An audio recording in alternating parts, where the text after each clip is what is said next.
victoires, qui faisaient donc des reconnaissances et tout. On n'a pas abattu l'appareil.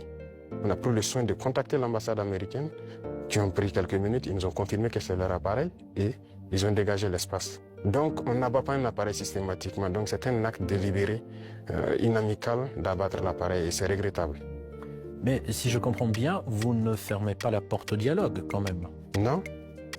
Il faut que les dirigeants comprennent que nous n'avons pas le choix que de nous unir face à cette situation de soi-disant terrorisme. Parce que c'est un phénomène assez complexe. Et je vous dis que le Burkina était assis dans les années 2012 à regarder le Mali. Et on était, le régime qui était en place était ami avec ces gens-là. Certains vivaient même à Ouagadougou. IAG a vécu à Ouagadougou. C'est la réalité. Mais qu'est-ce qui se passe aujourd'hui? Ils se sont retournés contre nous.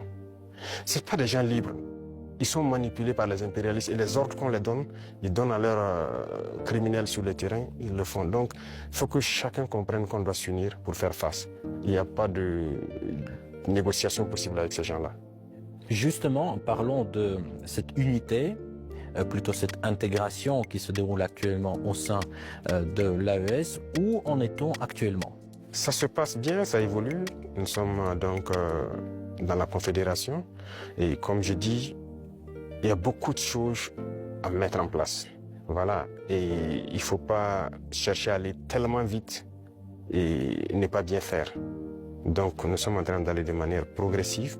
Il y a beaucoup de structures à mettre en place. Il y a beaucoup de volets à mettre à niveau dans les trois pays. Parce que vous n'êtes pas sans savoir que sur le point de vue économique, on n'est pas au même niveau. Sur le point de vue militaire, il y a beaucoup de volets.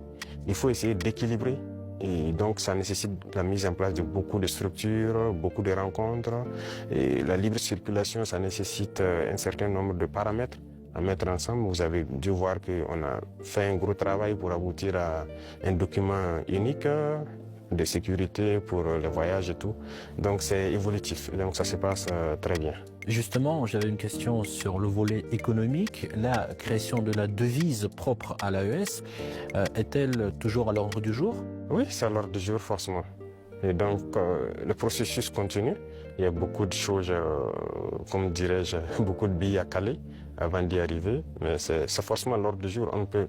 Si on parle de souveraineté, forcément, on a besoin de cette souveraineté-là. Voilà, donc c'est impératif. Peut-on s'attendre à l'élargissement de l'AES? Oui, dans le futur.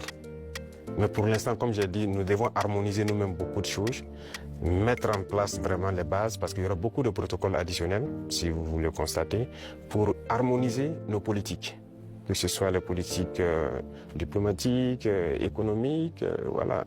Il y a beaucoup de politiques à harmoniser avant de permettre à ce que quelqu'un puisse s'ajouter. Mais y a-t-il déjà des pays qui s'intéressent à votre format? Oui, des pays s'intéressent. Voilà. Ils pourront être peut-être, je ne sais pas, pour l'instant le président de la fédération c'est le président malien, il pourra donner son avis sur la question, mais il y a des pays qui s'intéressent, oui. Comment vous expliquez la baisse de l'influence française dans la région? Pas uniquement dans le Sahel, mais aussi dans l'Afrique de l'Ouest par exemple. Je pense que c'est eux-mêmes qui ont contribué à baisser leur influence, parce qu'ils ont une conception paternaliste de nos relations. Et vous voyez, quand vous prenez tout de suite tout ce qu'on fait, tout ce qu'on prend comme initiative, c'est la Russie. Et quelqu'un parle, ils sont influencés par la Russie. Tout ce qui se passe, c'est la Russie. Pourquoi ils ont les yeux fermés comme ça? Donc l'Africain n'est pas capable de développer quelque chose. L'Africain n'est pas capable d'inventer, d'innover, de prendre des initiatives. C'est ça que nous combattons. Et tant qu'ils vont continuer de voir l'Africain comme ça, comme un sous-homme qui n'est pas capable de réfléchir, qui n'est pas capable d'innover, capable d'inventer, on ne pourra jamais être amis. Les époques ont changé. Donc c'est la vision même qu'ils ont du noir. Il faut qu'ils arrêtent ça. Parce qu'en nous traitant comme ça, c'est comme s'ils voient le noir comme un sous-homme. Et là, c'est dangereux. Il faut qu'ils changent de langage. Mais en quoi ça se voit, cette attitude? Et regardez dans leurs discours. Regardez dans leurs discours. Même le président français, toujours dans ses discours, les jeunes Africains sont influencés par la Russie.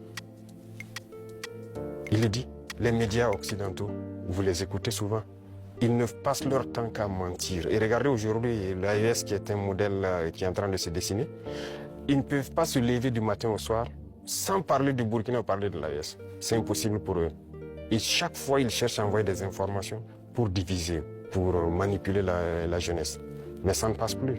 Je pense que les gens sont assez conscients, les gens ont l'œil ouvert. Et vous tous, vous êtes victimes de ces gens-là, la communication. Ce qu'ils font, ce qu'ils disent sur la Russie et tout.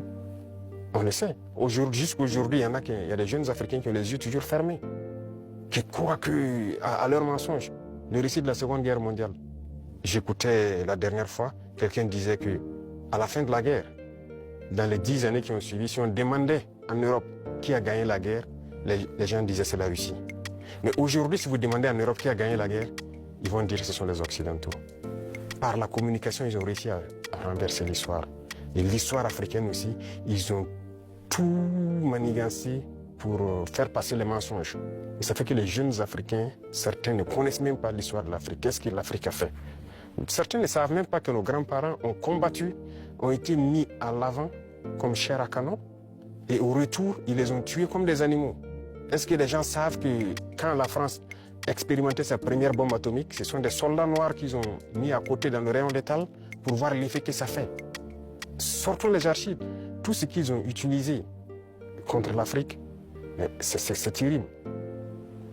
Donc il y a tout ça qu'il faut communiquer pour que les jeunes Africains comprennent, parce qu'il y a beaucoup encore endormis qui continuent de communiquer pour les impérialistes. Ce qu'ils les disent de dire, ils le font. Peut-être parce que, voilà, ils les donnent quelque chose, je ne sais pas. Mais l'Africain doit comprendre son histoire, se réveiller. Et donc c'est notre combat aussi comme ça. Quel est le rôle des médias dans ce combat, selon vous?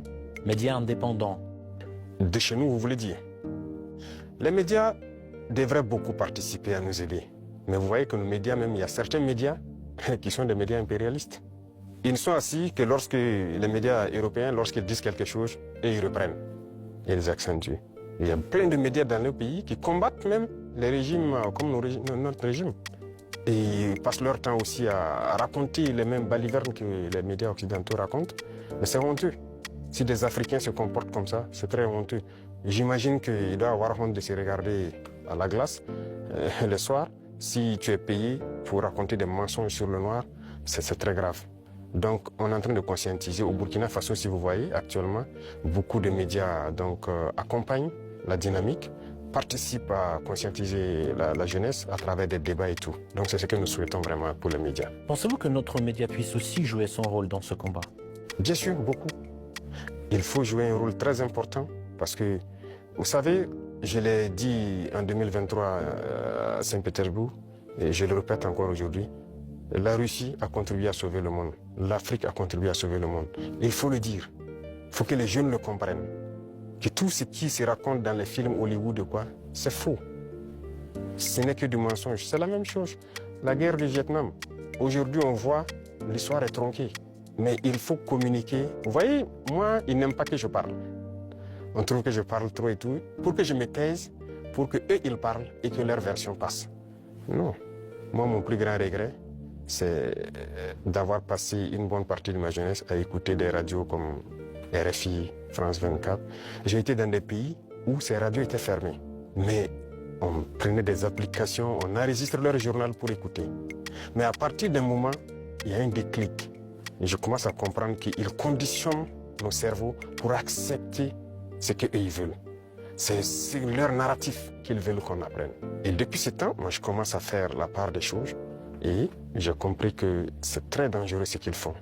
Et aujourd'hui, plus que jamais, je me rends compte qu'ils ont conditionné l'esprit, surtout des Africains. Donc vous pouvez participer beaucoup à éveiller les consciences de la jeunesse pour que les gens comprennent comment fonctionne le monde et ne pas se laisser embarquer par ces gens-là. Ma toute dernière question, juste pour conclure sur une note positive, quelles sont les perspectives des relations entre la Russie et le Burkina Faso selon vous? Beaucoup de perspectives à venir. Et comme je l'ai dit, avec la parade que j'ai vue, je pense qu'il y a une très bonne coopération. Parce que c'est bien, actuellement, nous payons du matériel, mais il faut qu'on développe l'industrie militaire, par exemple. Et la Russie peut contribuer beaucoup. Et vous savez que la Russie, il y a beaucoup de scientifiques, de savants, qui sont russes. La preuve, on vient de quitter dans l'université de Mendeleev.